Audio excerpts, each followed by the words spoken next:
Hello, hello, hello, and welcome in to Bear With Us. It took me a second. I had to think about what podcast we were doing here. That's how long it's been. It feels like it's been about a year and a half, but we are back. I am Chris Bolin, and as always for these, I am joined by Ben Schleiger. Ben, how you doing, buddy? Gosh, you're right. It has been a hot minute. Got to get back in that rhythm, But we're hot and ready, just like Little Caesars, back at it like a crack addict, baby. So we're here, and we got the little juice in our veins. We got some Bears football.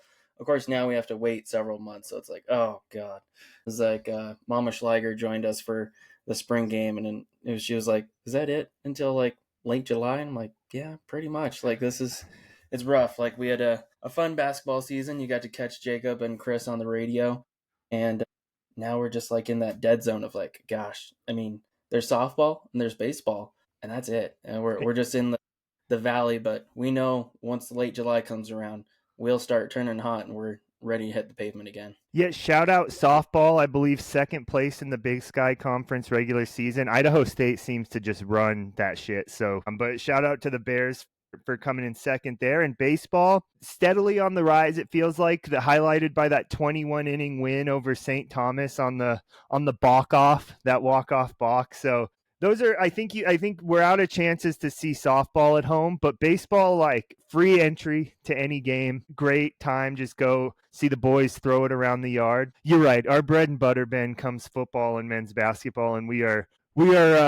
starting to go through withdrawals here because we had 4 weeks of spring football, basketball summer practicing, but not even yet. They're kind of finalizing their roster now, but I think we should start probably with the hottest piece of news that we have out of UNC. I think you'd probably agree.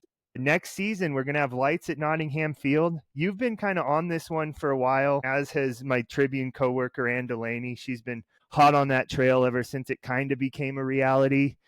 I am probably the one person in the country who just wishes they didn't put lights in, but even myself, as curmudgeon-y as I want to be, I understand why. It makes sense. The first night game, I'm going to be stoked to be there. I'm going to be having a blast.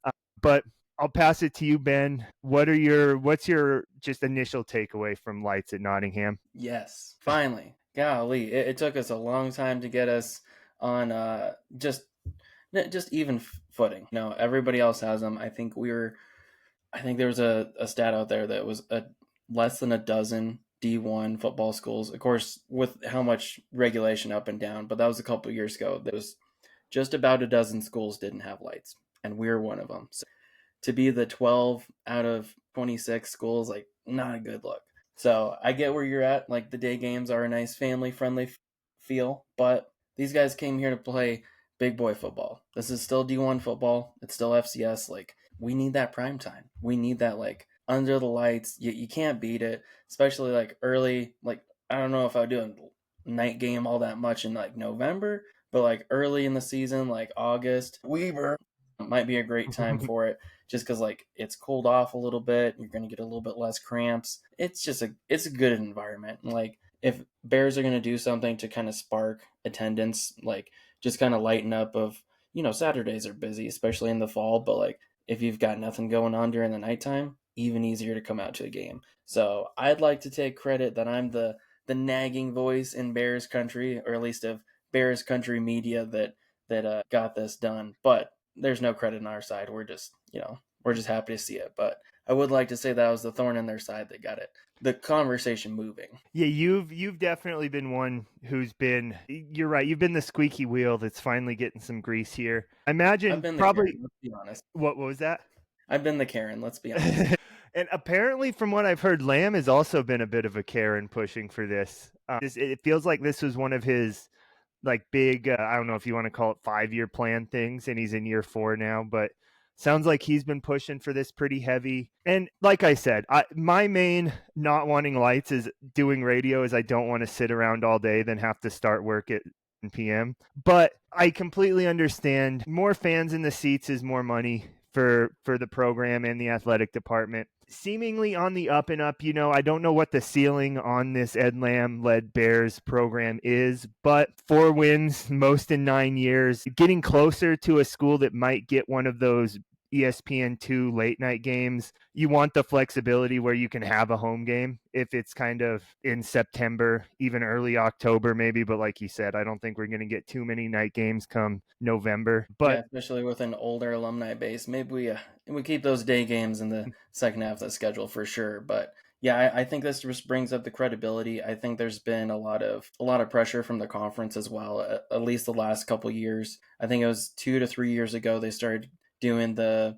late night ESPN games with the Big Sky Conference, and it was like, well, when are we going to be able to do that when can they do that all the time? Because if we don't have lights, then that automatically takes like some scheduling snafu of like, well, that could have been a week where we could have featured it there, but they don't have the facilities for it. So at least this brings us up to par, up to speed. So one less thing they can make fun of Greeley for. We got rid of the long grass, so it's not a cow pasture anymore. It's nice turf field. We're gonna have lights, so you don't have to be worrying about your tea time, because you can go play your tea time and then come see the Bears game. yet you kind of hinted at it. I think we're on the same page. I'd be pretty surprised if Weber State to open the season. I believe that's August 29th. I'd be almost shocked if that's not a night game. My Ann Delaney, check out her story on the Greeley Tribune. She contacted the Big Sky. They basically told her we don't know. We'll figure that out in July. But there's no, like, the FCS isn't battling for time slots. I think this is a big enough deal. People are excited about it enough. I think they're going to push kind of all their cards forward on the table and do that August 29th game. Couple other like key numbers: price not to exceed 1.6 million. I'm not much in the market for putting lights in a football stadium. That feels cheaper than I would have expected. And another thing in that in story from Ann is a lot of the coaches have said, like, we have wives and children who are playing their own football games on Saturdays, and they haven't even been able to like come watch UNC games. So hopefully they're few of the many that have been in that predicament, and maybe those night games will like really kind of drive attendance up, especially coupled with a lot of home games early and definitely some winnable ones on the schedule. And so we'll get more into kind of what the roster's looking like, but it feels like this is just another piece of the puzzle that's kind of adding to some excitement about UNC.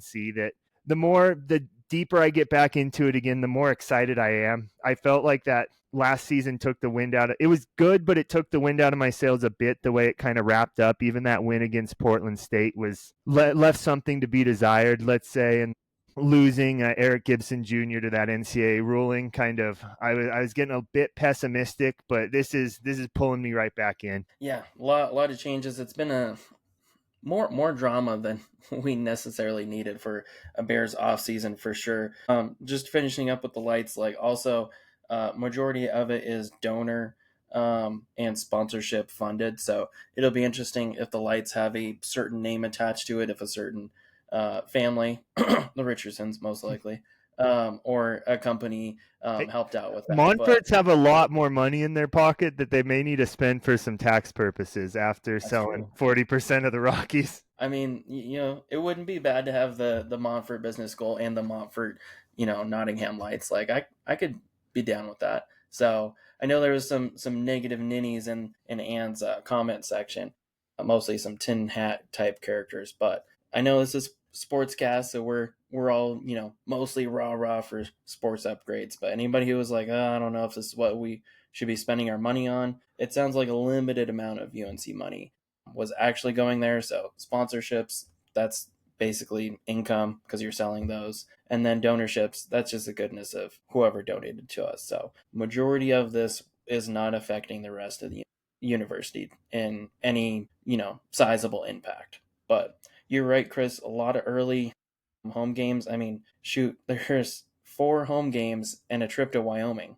Like, I don't know how much more in the state you could be. I mean, Laramie's only an hour and a half away, so I'm sure they'll do the cute little Greeley bus trip up there. But overall, like, that's pretty much as home as you could be for a month and a week. Yeah, and as somebody who travels with the team, as much as I do like going around the kind of Pacific Northwest, man, do those 5 weeks at home sound phenomenal to kick off the season. Yeah, and you'll probably you might get to experience a little bit more of that after doing Northern Arizona last year. So But I agree. It feels like things are looking up for UNC. It's exciting. That's a great point about the university money, because there's always people who, and I'm not even saying they're wrong. Like if they're saying we're hemorrhaging money throughout the university, like all these programs are getting cut, not cut, but budgets getting cut within all these programs. Where what are you doing spending money on athletics? But I think you see it the same as I do. And like, you have to spend money on athletics. It's a great revenue driver. A good football team drives better attendance. A good basketball team, if the Bears can break through one of these years and get in the tournament, hopefully with the proposed changes, maybe keep above a 14 seed so they don't have to go through a rigorous play in. More eyes on the program. It's all just good. It's good to get students, fill those dorms up, pay back some of all the money that's been borrowed. It's not just UNC in that boat. Like, Colorado's a pretty rough school for higher ed funding from the state, or rough state. You know what I mean? But Yeah, I think yeah, that's just a generally, phenomenal like, point. universities are under the microscope right now. I mean, University of Wyoming, they just had some legislation that went through, and they're in a $6 million deficit. And at work, we service multiple departments over there, and we're losing some of our usual contacts that we have over there. So everybody's feeling the hurt, and there's always a scrutiny around money and whatnot.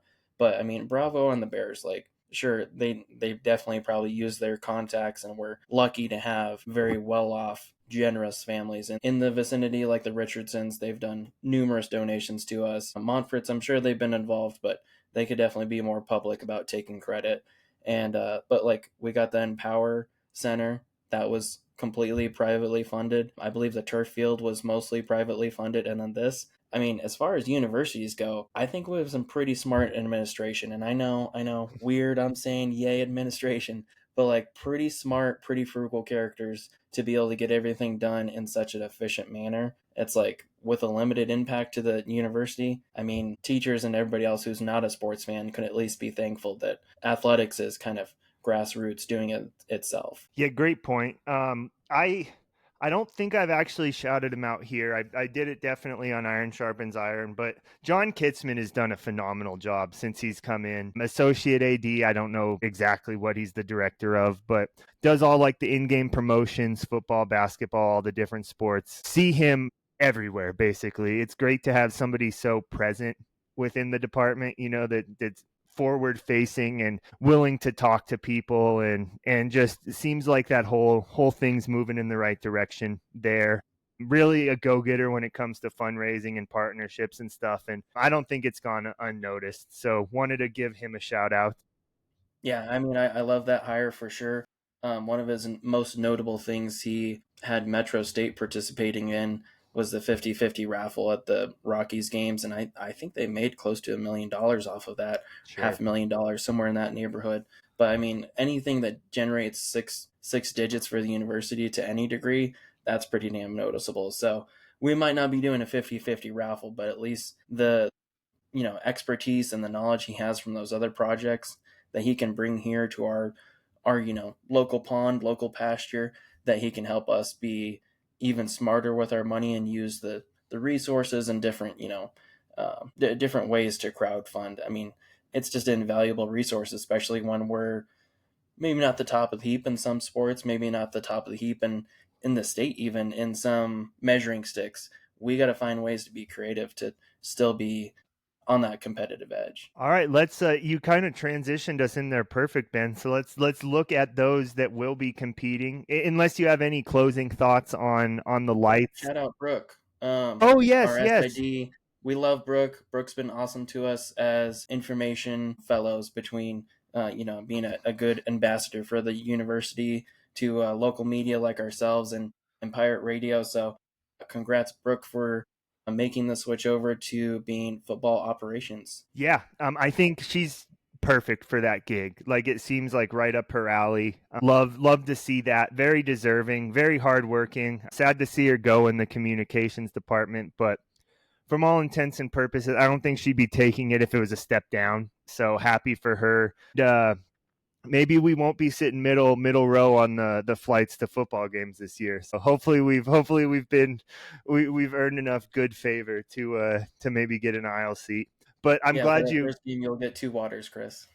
Yeah, you're right. We won't have to sneak the snack bags on. Although shout out NAU, the one time I got to go on the road filling in for Jacob, they were very generous. So shout out, they were pretty good hosts. But we love Brooke, and congrats on your transition. Awesome. Well, before we get into, I went to a practice or two. We both went to the 3 scrimmages that they had for spring football. So, tough with numbers, especially that spring game, man. Finally had gotten some sort of semblance of an idea, and then boom, different set of jerseys, completely changed all the numbers on us. But before we get really into who looked good, who seems to be contributors this year, briefly talk about the spots to be filled, so to speak. On offense, Eric Gibson Jr. mentioned him. Peter Castelli also transferred out. Haven't heard anything on what he's got cooking. Caden Box, the third quarterback, a podcast favorite, also up at Black Hills State. So excited for him to see what he can do, but bummed he's gone. Couple Yeah, it big sounds like he's competing for the one spot over there. So even if he doesn't get one, sounds like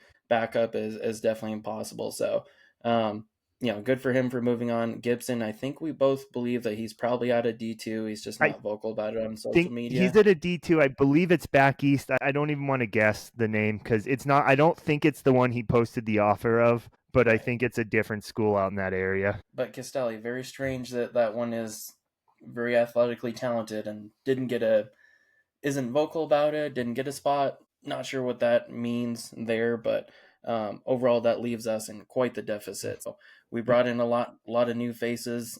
Some local guys are trying to step up. Quarterback, I don't know.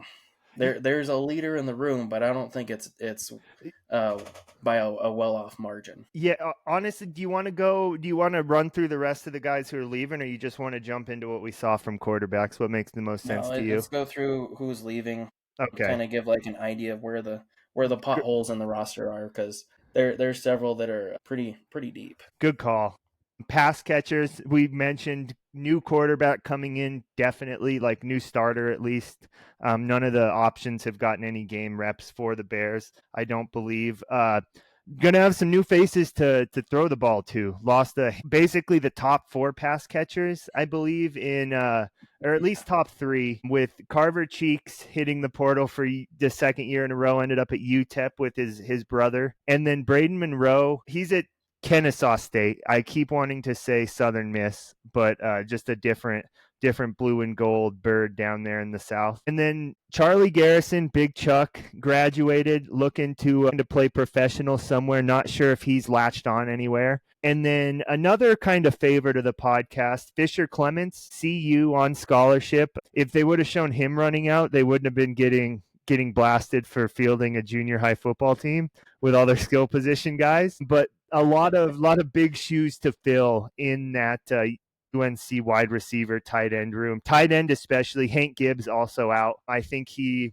decided to go pro in something other than football, and just a lot of fresh faces that we're going to be seeing over there. Yeah, it was definitely a busy off season. All the ones going out are definitely going to hurt. But yeah, I mean, those are kind of the marquees for sure. I mean, like Fisher, like it's so hard, but like he does look pretty good in black and gold. So, that'll be at least something we can cheer on locally. Be like, it'll give us a reason to turn on the CU games, because the rest of it probably won't. And probably one of the biggest departures, our favorite secondary, Cam Chapa, going off to Arizona. So shout out. Hopefully he gets a great time there, gets noticed by the big lights and whatnot. But yeah, we didn't have a lot of transfers, but we had a lot of ones that hurt for sure. Carver Cheeks, I think we all kind of knew that was out the door. Surprisingly, he just went to UTEP. I mean, Yeah, maybe he's got a same. sweet pipeline there. Looked like he had a new Tesla, so maybe that's part of it. That cartel money coming in. Right, but yeah, shout out, good for Carver. That one's showing up poorly, but all those guys that went on to get a bigger spot than they were here, I mean, good for them. Hopefully they make the most of their spotlight and whatnot, but either way, it's tough for us. Ladavian Osborne, I think he went back east. Let's see, Toledo. He went to Toledo. Cool. So another like kind of one of those bump ups we didn't necessarily expect. So good for him for betting on himself. Yeah, just a lot of playmakers just moving on and getting their shouts. So hopefully it works out for him. Yeah, Chapa's going to be dearly missed. I don't know if I saw him miss a single open field tackle in his 2 years playing for UNC. Happy to see him going to Arizona. You mentioned Ladavian Osborne, a couple other guys from the secondary. Mekhi Toms started at corner, I think, in all but one game. And then also Darryl Bryant Jr., a man whose career would just be decimated by this 5-for-5 rule, because I think he's already 25, 26 at this point, taking the break to go into go into service. And then one running back room's very stable, but Brandon Johnson, we have Cam Chappa going to Arizona. Johnson came to UNC from Arizona and was just kind of a bowling ball in his 1 year with the Bears. So sad to see him go as well. I don't think I'm missing anybody else. Colby Howard played kind of sparingly at tight end. That one feels like a bigger, now with the options remaining at tight end, that feels like a bigger deal than when he announced he was leaving. And then Jace Villers, also a linebacker who didn't get much run in his year or two at UNC. And then we do have a few that they went on and went to bigger and better places, but it's a second remove transfer. So their second transfer away from us, Noah Mangum, he went to Georgia Southern. So maybe that's where you're thinking of like the Southern thought on there. And then also our used to be stud Hunter Green, he transferred from San Diego State up to Washington. So Oh, good for definitely have him. some big bears up in the up in the thin air, up in the big time. But yeah, still wish they would be here, but we get it. That is where things go. That's how they the cookie crumbles sometimes. Yeah, and I guess let's talk about the guys who are still in the thin air of Greeley, Colorado. That's probably not the best analogy. I don't think we're quite 5,000 feet here, Better than the but stinky air. seriously. But I feel like the appropriate spot to start for the spring is just because this guy, I think we agree, was the most impressive, just single individual player. Brandon Lambert Jr., the running back who I think he only played in one, maybe two games. Christian, I believe, was his most productive game last year. Crowded running back room, got squeezed out a bit, but man, did he look good this spring. Had a couple big runs in. I don't think he had any in the spring game, but the two scrimmages before, he had at least like an 80-yarder that he broke away, another 40, 50-yarder, just in like finding gaps really well, tough to bring down, getting an extra yard or two on seemingly every carry. And he blew me away. And that's impressive, especially because it's a room where we have a lot of talent, and it's probably going to be hard to. Matthias Price is still the guy. Didn't get a ton of carries this spring just because he is pretty established. Don't want to risk getting him too banged up. Same with Gwynn. Didn't see a ton of run, but Lambert, and then a guy you're a fan of, Karius Boone, also looked really good this spring. Yeah, Boone and Lambo really were the 1-2 punch, and they look great. Like for them potentially being, I don't know, you could dice it up either way. I'm not sure that they're necessarily going to be the starters, but dicing it up as those like change of pace backs, I think we're in very good hands with them. Also, I don't know what the status of him is. There's definitely some Bears that we know the status of, and that's unfortunate. We got 3 Bears out for the season already, but Rocco, he was in street clothes for most of spring. I don't know if that one's going through some stuff health wise, but he's still on the roster, so technically we still have Rocco Troy, and then you're right. Gwynn was kind of limited in reps as well, but Lamb did preach that he really wanted to emphasize health, especially since 3 injuries, not from a whole bunch of contact either. So really took an abbreviated approach to spring, not holding back necessarily. Maybe in the spring game was more practice based than it was necessarily like a fast paced 4 minute or 2 minute drill type scrimmage that we've seen in years past. But overall, it did seem like they took maybe a slightly cautious approach to spring, which I think is fine. It's definitely frustrating when you don't have who you want on the field. So I get that as well. Yeah, like Curious and Brandon, they both looked really good. Gwynn, Price, Troy, we all know what they can do. So overall, kind of a seasoned running back room. I don't know if that's too early or a little premature to say, but at least a very talented room. So what we do with it, I mean, I would say with how young the pass catchers are, we could definitely see these guys involved a lot, even potentially in some slot situations. Yeah, and I think from all I've gathered, Rocco has been just dealing with injuries. It doesn't sound. I don't have like a didn't get a direct answer, but I think he's like a banged up with minor stuff guy. But they loved him out of the backfield last year. Didn't account to much, I guess I'd say. But the way they must be seeing something that didn't show through in games is the way I would kind of think of it, because they were very determined to get him the ball on those little dump offs. And so excited to see what he can do when he does get back. And yeah, the Matthias Price is still hopefully going to be the workhorse. There was that graphic we were talking about yesterday of like the top 30 FCS running backs, and I would be shocked if Price has a healthy season and is back next year if he's not in the top half of that list when it comes out next year. Yeah, I But mean, with just how yoked he is, like I'd be surprised if for some reason he doesn't get enough lion share carries to amount to yards. Okay, I could see that, but at least yards per carry, like he's a beast when he has a good opportunity to try to make yards. And then the only other running back on there I didn't see much of was Zach Pekarak. yes, I think yeah he got hurt pretty early on last year, and I don't think he played running back last year. I think he was on defense, and I think they moved him to running back. And I wonder if he's still kind of recovering, or that's a good point. I forgot. I didn't notice him. There were a couple guys that didn't have that either had the guardian caps or didn't have a number on their helmet, so maybe he was one of those. But he, from all I hear, pretty explosive, pretty quick, shifty, but we'll have to see how that one plays out. But as we talk about running backs, a seasoned group, experienced group, we're doing this completely out of normal order, but I think it kind of makes sense to go to the big boys up front because they fit that mold. Returning, I think Lamb said like 61 starts from last season, which is just crazy because like Montana has 0 starts returning on the offensive line. So we were talking about this again yesterday. Lincoln Fa-Pooley, Jack Zeeble, who's number 70. I'm blanking on his name. He's been a starter for like 4 years at tackle. Lane Johnson, is that his name? As you frantic? Why don't Sorry, Levi Johnson, Frank Thompson, Pooley, possibly Strickland, Zeeble. AJ AJ Burton's maybe might get himself into that rotation. I think you kind of saw it as a 5, including Strickland. I kind of saw it as a 4, and they'll get a 5th guy with Frank.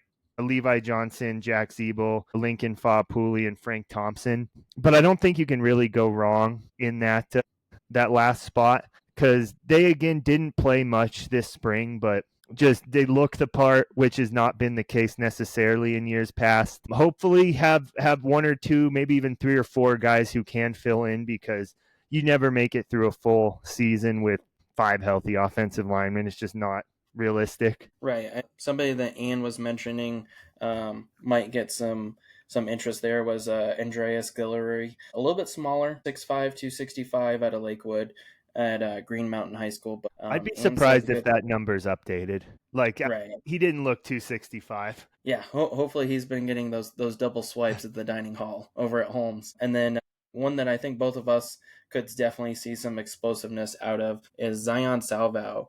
Our friends down south let us know about this guy. 6'6", 320 out of American Samoa, but him and his brother, one offensive line, one defensive line, both play down at Pueblo Central, and just nasty guys when they get the opportunity to get a hand in there first.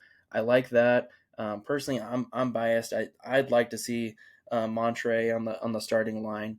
Out of Arvada, Colorado, went to Golden High School, 6'5", 320, just a mass of a human. But across the board, like I can't really say that it's too different. Like Lamb has said the biggest, fastest, strongest, and with our record, there's some reason to make fun of that. But overall, at least the size and the efforts that we see in practice are way different than when we were going to school. Even I mean, like when we were at school, we had linemen who actually were 265, starting, and I was like, oh god, that's our guard or our tackle. Like, did he eat today? Like 3 years ago, we had a couple of those. Levi Johnson was like 265 starting at left tackle a couple years ago.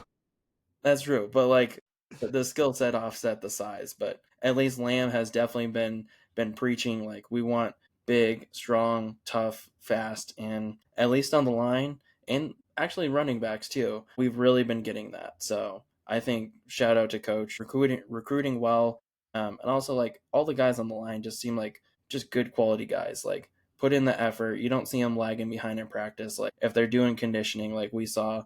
They were doing extra conditioning at practice. Nobody's dogging it. Everybody's getting after it. Like if you're the last one, you're getting made fun of. And then feels about time to move into the money position quarterback. We touched on it a little bit earlier. Ben, I don't want to say I'm scared. Just we were in quarterback purgatory. Well, maybe even quarterback hell there for a couple We were stretches. in hell for that season when there was five, technically six people who checked in for quarterback. That was a special kind of hell that Lamb weathered like a true gentleman. And and it felt like we had pulled out of it. Eric Gibson Jr. all accounts was going to have an extra year. Our pals over at the NCAA kind of screwed him over. It sounds like. Sounds like there's not a great other way to necessarily even look at it. But we saw 4 people get reps during the spring, 3 during the spring game. The 4 were Kenny Luth, the Northern Illinois transfer from 2 years ago, Gavin Lockett, the Pueblo West, now a true sophomore or almost certainly a redshirt freshman who didn't play last year, very raw, great athlete, doesn't throw the ball super well. Levi Durrell, who didn't play in the spring game and relayed to me that he was just dealing with some sort of minor injury that doesn't sound like it's serious, but held him out yesterday. And then Keegan Patterson, the most kind of intriguing, but also I don't want to say unknown because he transferred over from Indiana State, was Indiana State's starter last year, and he looks decent. He's built very similar to Gavin Lockett, a little smaller, but can chuck it around the yard a little bit. I think he averaged like 13 yards per completion last year, so they weren't really giving him a ton of easy dump down routes at Indiana State. But one of those Colorado kids who left and came back originally from Longmont. And then the last guy we didn't see, but had heard enough about that also, I guess, was dealing with just injuries throughout the spring was Brayton Silbor. Started at Lehigh, spent some time at a junior college, ended up with the Bears this offseason, but I know nothing about him. He's listed at 6'3", 220. Didn't see him throw one ball this spring though, so I don't have much I can really comment on him. Who'd you like the most? What are your thoughts on the quarterback room, Ben? Gosh, yeah, this was a developing drama as you went to practice, mom went to practice, I went to the scrimmages. It was just like, okay, this is where we're at. I think Luth showed a lot of really good things. I think he has tightened up his ball a lot. It seemed like the last year or two that we've seen him in spring and just in practice reps, he's just too worried about putting mustard on the ball. It sails over the top, it sails out of bounds. I think this season we've seen a lot of refinement from him, a lot of not necessarily different throwing motion, but he's at least doing less sidearm, doing a little bit more accurate. So overall, I feel better about that. I think he's pretty decidedly the one. I think 2 is going to go to Durrell just because he knows the playbook, but we've had our reservations on how much arm strength he actually has versus how much of a just running quarterback he is. And not running quarterback like Lockett, but more so of along the lines of our Hank Gibbs type memories of just tuck it and just put a shoulder down. Levi Durrell, not to cut you off, but I think he feels like the Alex Smith. He's like we know what he is. His ceiling maybe isn't the highest, but I think the coaching staff trusts him to go in and not make mistakes more than anything. Yeah, I could see that for sure. I don't see Lockett getting much time this season unless it's going to be in those different running packages or kind of like different maybe like RPOs. I could see that a little bit of him just being kind of like that. Like he's going to take it 90% of the time or hand it off. I could see that. Patterson, excuse me. That's the biggest one where it's a lot of question marks. He throws a little bit better than Lockett. He runs a little bit worse than Lockett. But overall, would I put him above what I saw from Luth? Accuracy wise, no. Effort wise, maybe. But it's also some of his efforts led to turnovers, like we saw both Lockett and Patterson turned the ball over on running plays. So at the same time, like, do we have a running threat at quarterback? Not yet. And I don't necessarily want to see Luth running a whole bunch if he's our best passer or best true passer that we have on the roster. I would love to see what Silbor has. He was interesting at Lehigh. Definitely like a scrappy, get it done type guy, whether he had to run it up the middle or he had to throw it. I don't know necessarily where he stands arm strength wise from the film that I saw, but at least accuracy wise, he was getting it done in the Patriot League. Now, how well that transfers to the Big Skies remains to be seen, but Lehigh was operating at a very high level with him. I don't think he was necessarily the starter over there, but as a fill-in guy, he was at least pretty decent. Yeah, I think we see it pretty similar. If Weber State game was tomorrow, one, it would not be under the lights, and two, I think Luth would start at quarterback. I don't think there'd be, maybe that's not the read they have on it. I'd be surprised if that's not how it's shaping up early on. I I would be think you're shocked if that wasn't the one too with Luth and Durrell. And Darrell, you're right. I think Darrell is just, he knows the playbook. He was on the travel roster last year. He's very experienced as a backup quarterback, I guess you could say. Lockett has like gobs of potential and is just so athletic, and he like really elusive. I don't want to say in the pocket, but like behind the line of scrimmage. He had like a neat play yesterday where he kind of did like a pass fake and got like two or three offensive linemen, not even in the or D linemen, not even in the air, but just off balance, and then was quick enough to just go right by them, basically pick up 10. He ran probably like 50 yards on the play to pick up 15 or 20. But yeah, had a fumble yesterday, I believe one or two other fumbles throughout the spring. So just got to And there was hold on a to that pick in the ball. end zone.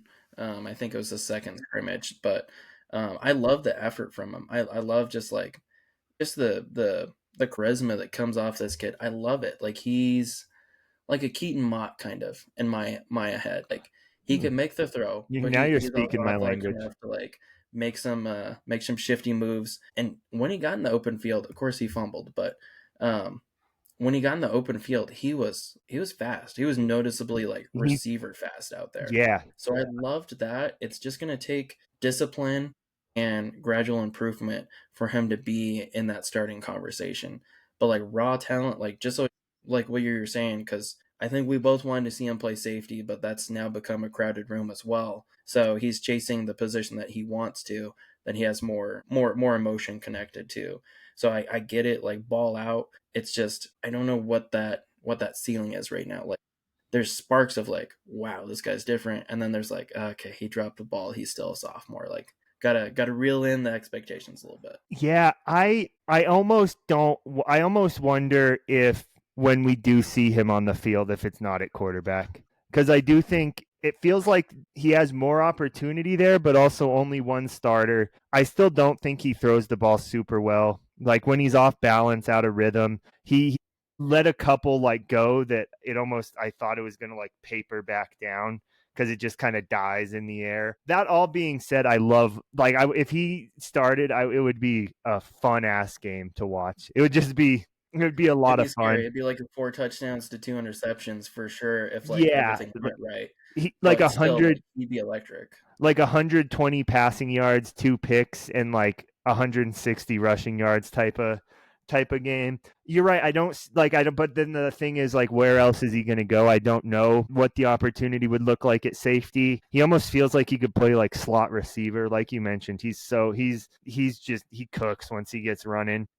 I think the speed might have solidified him as an offensive player. It's just where do we go from that? Is he like an RPO? Does he learn to be an RPO specialist? Does he learn a little bit of receiver just to like, get reps on the field? Ultimately, I think transitioning into we'll just say pass catchers. I think that's a gigantic question mark across the board, especially since we lost our pretty much our whole tight end room, and then our Yep. top two threats on the outside, and I guess probably the inside as well. So I think it's a full reset at quarterback. It's a full reset at wide receiver. But I mean, I guess if you're gonna change your destiny, that's probably the best way you want to go is like the problems that have been lagging you the most. Let's reset those completely, see what comes out of the fire, and have your bread and butter be your strong points. Like line's going to be really seasoned, really good size. Running back seasoned, really good size, really good talent. So at least like the anchors are there. But now do we have a speedboat? Do we have a pontoon that's a little rickety, has some issues? Like what kind of boat are we sending out to sea here? Yeah, pass catchers will be incredibly young and transfer heavy. And I don't think it's an or, I think it's an and. The two like main guys coming back in wide receiver, I would say, are Evan Morris, who played in every game but like was never a real featured guy. And really other than that, probably Keenan Campbell, who it looks like the last couple, especially towards the end of the last couple seasons, they like tried their darndest to get them the ball and to get him the ball, and it just he didn't really materialize much. And then big number 88 Brody Judd at tight end, and dealing with injuries this spring. Hopefully we'll see him in the fall, but I'm not holding my breath necessarily. Beyond that, it's very, very young and transfer heavy. Bennett Wilkes came in same class as Lockett. I'm a Wheat Ridge receiver. He looked pretty solid in a couple practices, redshirted last year. And then other than that, it's all transfers in. We have big name is probably, as I say big name, I can't remember it. I want to get his first name right. Marcus Moser, the Fort Collins kid who went to San Diego State. He's from all I hear just similar to Lockett, but at wide receiver, like I guess one of the fastest players in the state coming out of high school a couple years ago. And then a personal favorite of mine, didn't see him do a ton on the field, but just looking at him, he looks the part. Garrett Harstad, wide receiver from Loveland, who went to K-State, came back here 6'5", 220. I love that big body type of guy at wide receiver. And for tight end, we have the biggest transfer that I think might make an impact, Nathan Meek. I believe he was what school? Santa Ana College. He was a JUCO guy for the past couple years. Not like the big Fisher Clements, Chuck Garrison body, but like 6'3", 250. So maybe more of that Tama Tuatelli role from a couple years ago that we saw. It's a lot of potential, I'd say. Oh, one more guy, South Dakota State transfer at wide receiver, Luke Womack. I think a little bit bigger of a body. He's listed at 6'4", 210, so maybe somewhere between a Marcus Moser and a Harstad. But man, could be a really great year if at least a couple of these guys pan out, but who knows? It feels fairly boom or bust when it comes to pass catchers. Yeah, this is definitely going to be an interesting year for sure. Luke Womack, I'd love to know the story on that one, how we got him from South Dakota State. Great size, like you were talking about. I'm looking through, there's a couple other interesting ones. Not a huge size, but Jordan Neeson was a Wellington, Colorado guy who went to Adams State. So getting him coming up here. We do have some local guys, like we have Will Corby from I think University High School. From what I believe he's gray shirting this year, but I'm not. I don't. Or maybe he did gray shirt, and this will be his true freshman year, actually. But I don't know. I don't know how big of a role he will be playing. But I love somebody who's not gray shirting that I'd love to see more of is Reese Pratt's. Like kind of been like on the roster, just like under the radar. One that was interesting in kick returns was Cleve Johnson, the fourth. His dad was very animated in the stands, coming all the way out from California multiple weeks. Come watch his kid. That's awesome. Dad, so excited about the former I saw there. D1 athlete. I think he played receiver at San Jose State. I'm saying this with a question mark. You told me this. I don't know why I'm trying to pass I this believe off. that's right. But yeah, across the board, like a lot of interesting names. It's just everybody's name has to be proved on the field. Like there's not really anybody who's returning to any degree except for Pratt's, and Pratt's is mostly special teams. So across the board, just expectations are really a question mark. Jay Barry, you said, went down. Probably not going to have him for the season. Yeah, we've tiptoed a bit around injuries. That's the one I feel the most comfortable talking about because I watched it happen. Yeah, I and then we saw him in a wheelchair the past few weeks. I don't know. I would guess Achilles. Yeah, I can't imagine we're going to be seeing him, which is such a bummer because a guy that feels like he's worked so hard, put in all the work, and this was maybe like a year where he could have shined through a little bit. And then somebody who caught your eye quite a bit in the end zone drills was Dylan Evans, transfer from Air Force Academy. So 6'1", 190. That'll be interesting to see what he does. But yeah, lots of room for people to make a name for themselves. I don't remember seeing a whole lot of this one, but he's from Florence, Colorado originally, coming to us from Washington State. Tight end Josiah Cornwell, 6'4", 240. That could be another interesting one to see if he develops and learns the playbook. Yeah, I'm intrigued to see. I think Lamb mentioned that like Cleve Johnson and one other slot guy whose name I can't remember, but I know we talked about him because we've touched on all of them at this point, have kind of made them reevaluate some of the heavier sets, maybe looking to get like a fourth receiver on the field. So I think it's going to be fluid. I wouldn't be surprised if like the group we saw getting a lot of the play in week one. I'm sure there'll be one or two that kind of look head and shoulders above, but I wouldn't be shocked if after that it takes a few weeks of figuring it out until we get to like a pretty consistent rotation as far as receiver. But we'll see. The running side of the ball looking very set. The passing side, lot of question marks. Yeah, pretty much as up in the air as it could be. All right, and so in spring, especially, a lot of my focus really goes to offense. It's tougher to parse the defensive players because rotating the different strings in. I'm like first string, second, third. I don't have a ton of thoughts on guys who really looked great in the spring game, but I do think we have a pretty solid idea of who's going to be some of the big contributors this year. Starting on the D line, Ezra Ekubon, Makura Brum, Dom Butts on the outside. A lot of production returning there. I think I don't like they're like my children. Don't make me pick a favorite.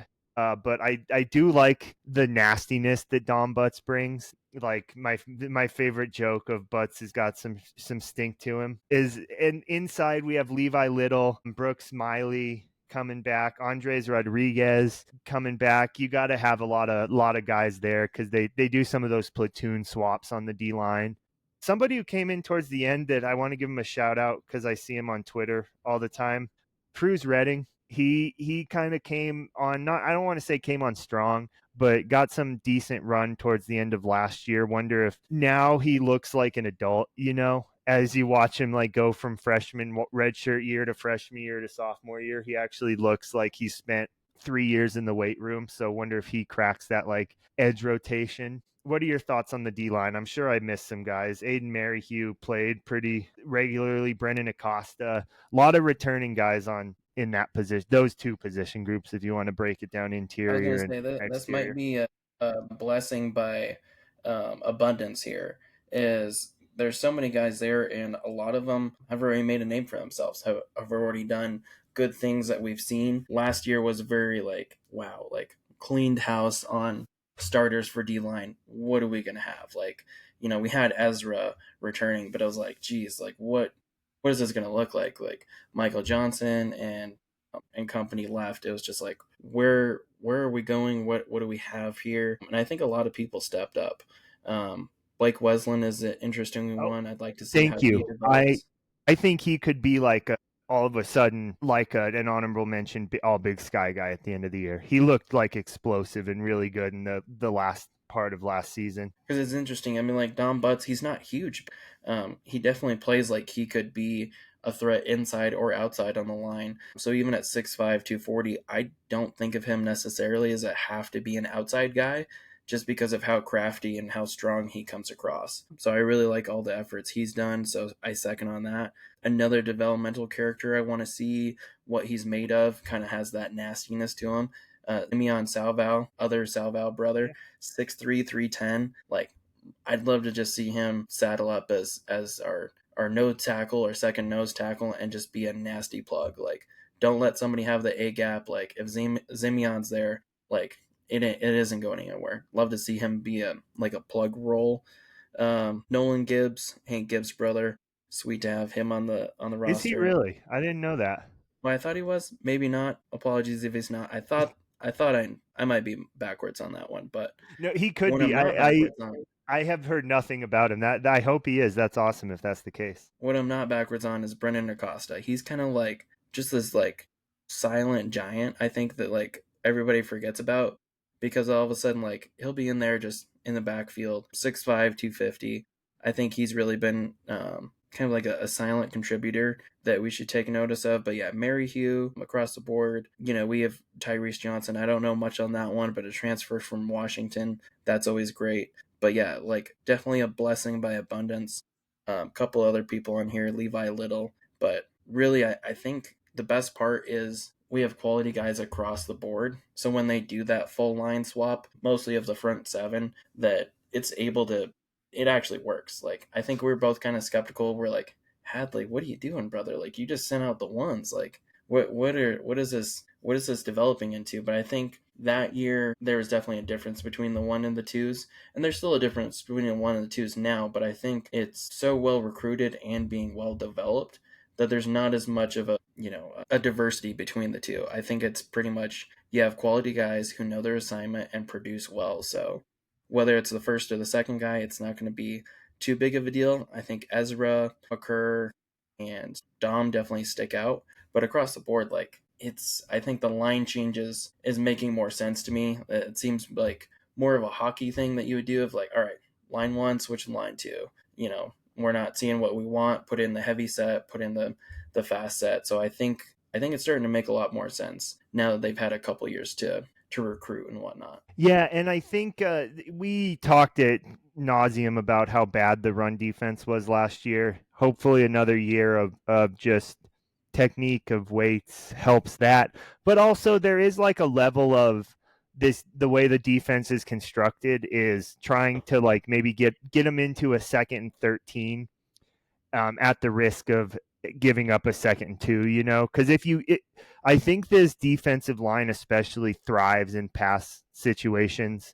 Ekubon especially is great at getting off the end and getting to the quarterback. Butts is like pretty solid at getting into that 2nd and 13 by like swim moving a left tackle on a run block and like meeting the halfback 3 yards in the backfield. So we'll have to see how that looks. Moving back one line, Hudson Vogesser is the biggest returner from the linebacker core. Lost Zach Nowatzki to graduation. Bummed to see him go. I'm gonna have a couple guys, I would imagine, step up because they're my app's not letting me sort by position group, but there's not many returners that are coming back. I think Well, Pecker. we have two that are pretty impactful. We got KJ Smedley, which I don't always I necessarily think forget of him about as a Smedley. linebacker, but he kind of rules the flats out there, even as a little bit bigger guy at 6'3", 220. And then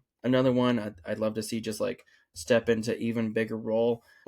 Littleton, Colorado, Dakota Ridge High School. Lake Palladino, 6'3", 225. He's just Palladino kind of did get a lot of run the last year carbon too. copy like linebacker that you want. So I'd like to see those two step up. I think overall definitely could be some room to grow as linebacker is a little bit thinner this year. But of course we have been seeing I think Lamb's been pretty partial to the 5-2 approach for the front seven. So I think it makes more sense as like just having another helpful person on the D line, even if it's another edge or if it's another rusher adding to the blitz, which they did well in the spring. I mean, it's easier to get some sacks and some TFLs in the spring when you're playing against the 2s and 3s for the line. But even so, I think that was pretty prevalent throughout the drills that we saw the last couple Saturdays is D-line and secondary were both getting some backfield pressure. One more guy to add to the mix that didn't play a ton last year, but like hit that 4-game mark so we could still redshirt. Kai Shelton looked pretty promising in his limited play as a true freshman. So he's listed at 6'2", 210. I'd be surprised if he hasn't packed on at least 15, 20 pounds. Maybe not quite 20, but it hasn't packed on some muscle there. So, and you're right, there's not a ton of linebackers on the field because like basically all the edges are hand in the ground D linemen, like D ends like Butts and Ekubon and Abram. So yeah, a little bit up in the air there, but there is a little more production returning than I thought. Smedley always gets me because he's number 8. I don't think to look at for linebackers at number 8. But then moving back to the secondary, I'm gonna just go the guys whose names I remember specifically. Frankie Morales has been around like forever, not forever, but he's been here all 4 of Lamb's years. I think he was a McCaffrey guy, like recruited by McCaffrey, but like didn't make it to campus before Lamb took over. Derek Jones Jr. started basically every game outside at cornerback last year. Can't imagine that's going to change much this year. And then Miles McClarity coming back at safety, kind of that nickel position. Same with Trey Stott. He played mostly special teams, but got a little run at safety last year. Just really aggressive, which I love. I don't want to say fill in that Chapa role, but one of those guys who can get downhill and meet somebody like not too far off the line of scrimmage. I think Alfred Smith might play a little bit this year. He hasn't got a ton of run. I think he played 7 games last year, 7, 8, but like really kind of when other people went down. Who am I missing in that in the secondary that you think will be a big contributor this year? I was going to say the Kwame brothers have definitely Oh yes, been around a little great bit. call. 2 local Brighton guys, senior and a junior this year. That'll be interesting to see how they kind of produce. We have a lot of like local guys for across the team, but especially on the corners team. So be nice to see those guys produce. There's definitely some question marks, some ones that have transferred in that we just haven't seen anything from. A lot of youth in the corners. So that'll be interesting how much they get used, how much we rely on the guys who have already been here. I think we did hear that there might be an injury with Daryl Ishman, so probably going to have to check on that one later in the season. But as far as safety goes, definitely some interesting characters there. I think Corey Jackson Jr., that's always kind of one of my favorites. I think he paired really well with Chapo last year. Of course, now we're going to have to see how that goes, but just having that local Aurora guy floating back there, 6'1", 193, really fits like the ideal size for it. Trey Olson coming down from Wyoming. He's from Loveland High School, 6'2", 208. That'll be interesting to see what type of playing time he gets. Same with Miles. This is his first year of being fully cleared for football, so he gets to return to the field and actually start playing the game he loves. He contributed pretty solidly last year. Like he played mostly on special teams, but I think I'd be surprised if he didn't play in at least 8 or 9 games last year. Yeah, I think just like the first, how did his it was phrased on 12. Facebook of like first year like ready to go fully. Oh, that makes Had a sense. full Yeah, year where to he's back to like full strength. That makes sense. yeah. Nathaniel Gillis, That was the one that I feel silly for forgetting. Gillis yeah, it was like has played. BYU. That's like definitely close to Lamb on that one. Joshua Harvey's a senior. He's from Emporia State, and then one that I'd love to see step up. Of course, this can't be right, but here we are. We're eligibility land. We never know what's going on, and it changes as the press releases come out. But Trey Stott being listed as a senior, that seems strange. But he did come to us from San Diego, originally from Valor High School. Yeah, I think he went a year at like a JUCO or a D2 too. So I think this is his 3rd place maybe. I just have like Eastern New Mexico or something in my head. But yeah, I also would be kind of surprised if he didn't have like one more year after this. So I think at least as defense goes, we have a lot of options in the front and the back, and then linebackers. I think we've kind of whittled that position down just as that functions better in Hadley and Lamb's sphere, their scheme as a 2 that's flexible to having more than 2 there. So I don't know. It could go here or there. I could, we can get into scheme and then the weeds another day, but that kind of seems to be what Lamb at least is idealizing for that position. So I wouldn't be worried that there's not as many linebackers. I think that's on purpose so that we can have that abundance on D line and kind of plug and play with different stunts and blitzes, and that kind of frees up the secondary to breathe a little bit. All right, and then briefly before we get out of here, because we're already over an hour, special teams. Benson Ashley, that seems to be the kicker to replace Jacob Willig. Absolute, I want to call it a cannon, but it's his leg. Like what a boot on that kid. Like he has range to like 60 plus yards. I think it'll be reeling in the accuracy a little more, but watch out if he kind of can do that. Strikes it. He like has kind of a Hunter Green when Hunter was kicking thing, but he like strikes the ball much more consistently. I think it's just kind of left and right figuring it out. So I like what he's bringing. Not so much, not like maybe not as nails as Willig was on a lot of kicks, but just potential through the roof. I think true. This will be his freshman season. I think he's a true sophomore. And then Ben, I have no idea who the punter is. Somebody has been I out there never did. punting footballs, but I have no idea who it's been. Like, Yeah, that one definitely bit the Bears in the ass in the off season.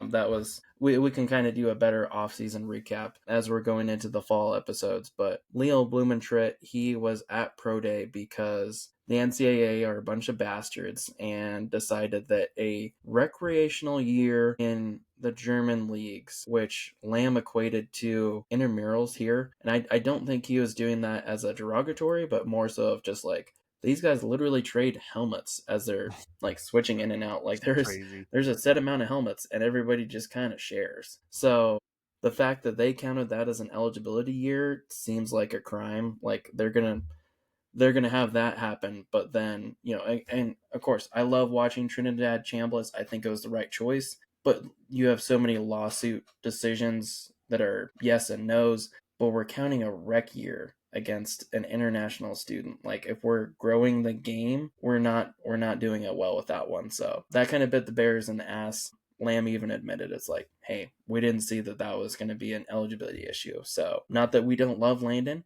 but I think Landon kind of came into the picture late, and Is we'll just that kind of see what happens is there. that who it has been? I think he's been wearing number 13 because there's really just two specialists, I think, right? Yep.